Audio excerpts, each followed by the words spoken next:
What's good? What's good, everybody? Welcome back to another episode of The Urban Platform Speaks. Make sure to like and subscribe to the channel as you tune in and check out the content. And with that being said, man, in this video, I'm gonna be talking about Chet Holmgren, right? And all of the trade rumors that are surrounding Chet Holmgren, right? And so, first, let me start off by saying I don't believe that the Thunder should trade Chet Holmgren. I think that great teams and great organizations they allow their stars or and their franchise players to work through these type situations. I know that Chet Holmgren had he didn't really look good this playoff series. Uh, Victor Wembanyama dominated him, but I would if I'm the coach or if I'm anybody on that coaching staff or management, I'm using this as motivation to get Chet Holmgren to get him better, right? And because that's the same way it was done, back in the day. If the Celtics eliminated, Larry Bird's Celtics eliminated Magic Johnson from the playoffs, then Magic Johnson they came back next year better with a new skill set. Same thing with Larry Bird, like when they got eliminated by the Lakers, right? Larry Bird went back to the drawing board and came back better. Larry Bird wound up winning 3 championships, and eventually getting over the hump against the Lakers. Same thing for the Lakers. They wind up, getting some get back on the Celtics, right? And so that's I could never see where the Celtics it even crossed their mind to get rid of Larry Bird, or you bring in players that are going to support and help Larry Bird, and the Lakers it never crossed their mind to get rid of Magic Johnson. Nobody was talking about trading Isaiah when he was with Detroit. They didn't win him for a lot of years. But that's how you build, that's that's the part of basketball that I think is coming back. Is like when they build these teams and they keep these guys together and they give them the opportunity to persevere. One thing I criticized last season, I criticized the Houston Rockets for letting that guy Jalen Green go, right? He had a horrible playoff series last year. And they let him go. They brought in Kevin Durant. Jalen Green goes to Phoenix, and they do make it to at least the first round, and he plays better in the first round than he played last year in the playoffs, which means that he got better. But Houston just ran away from him immediately, and I thought that was Houston's loss. Whereas though Houston brought in Kevin Durant, and you saw how they fell apart against the Lakers, right? Whereas though you had a young nucleus in Houston of guys, you had Jalen Green, you had the guy Shangoon, who else was on there? Amen Thomas. You had talent on that team, and allow these young guys to grow and develop. I just, Houston just basically hit the reset button, in my opinion. Now, Kevin Durant may not be there next year. You don't have Jalen Green, and so I just thought that was a big.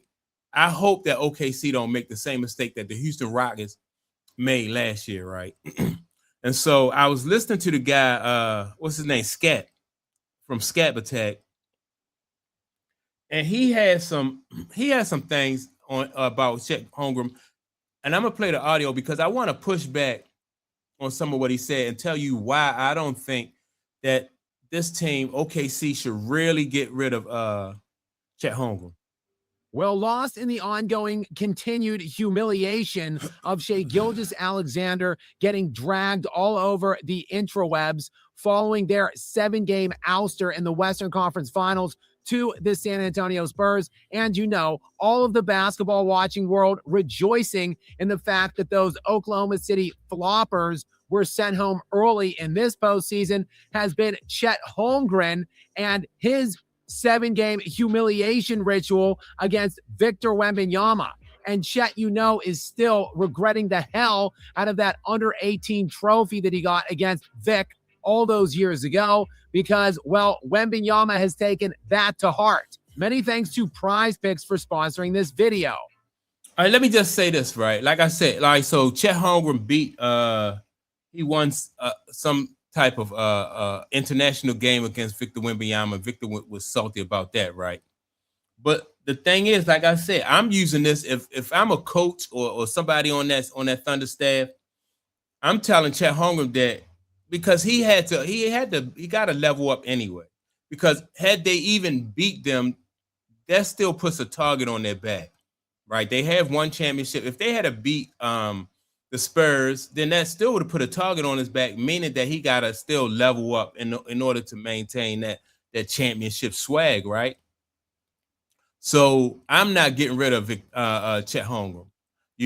I'm looking forward to if I'm that staff, I'm looking forward to him getting better, and and the only way he's going to do that is if he stay on his team. So if you are OKC and you ship him off, you might be cheating him out of the opportunity to be a part of a situation that is going to make him and put him in a position where he either got to step up or he got to continue to face the criticism.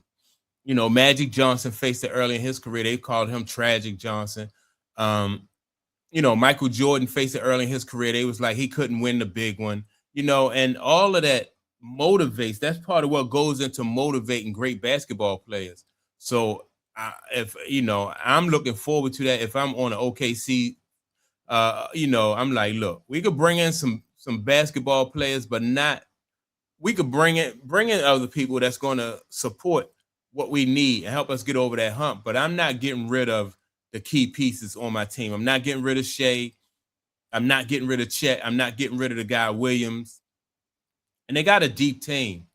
But their core, I'm not getting rid of those guys. I'm counting on those guys to level up and get better. The same thing with Shea Gilgeous, right? Shea Gilgeous is going to really have to step up and get better. He's going to have to cut that flopping out.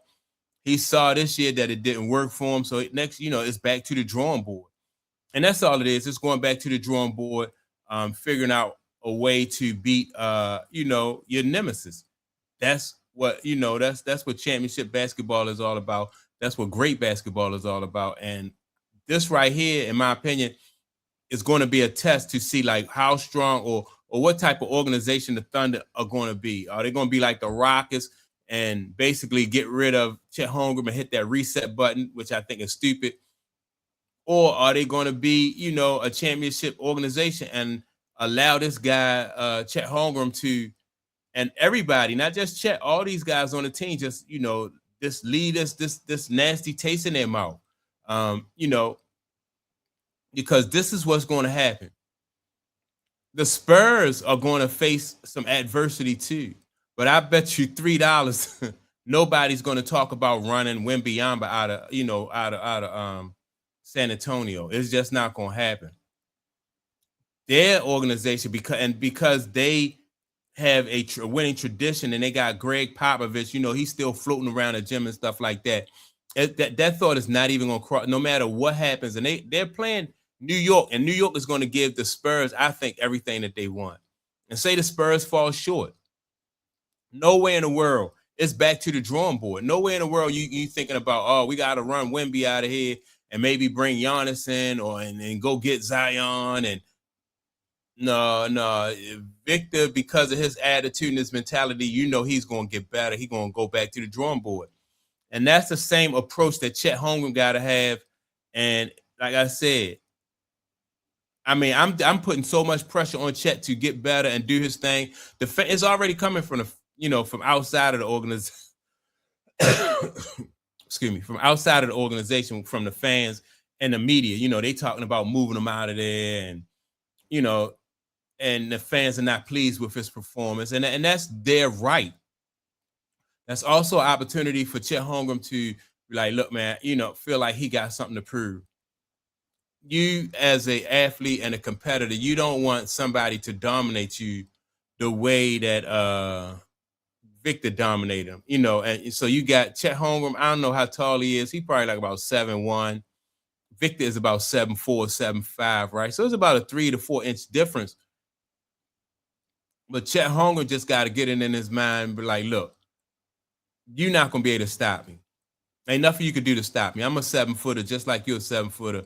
And you got to be reckless. You got to go in there and be determined that you're not going to be stopped. And that's what I want to see from Chet Holmgren, OKC, and the entire organization, man. So I just think, I mean, it sounds good. It's good for press. It's good for content to say, all right, we're going to trade Chet Holmgren, or they should trade Chet Holmgren and bring in Giannis.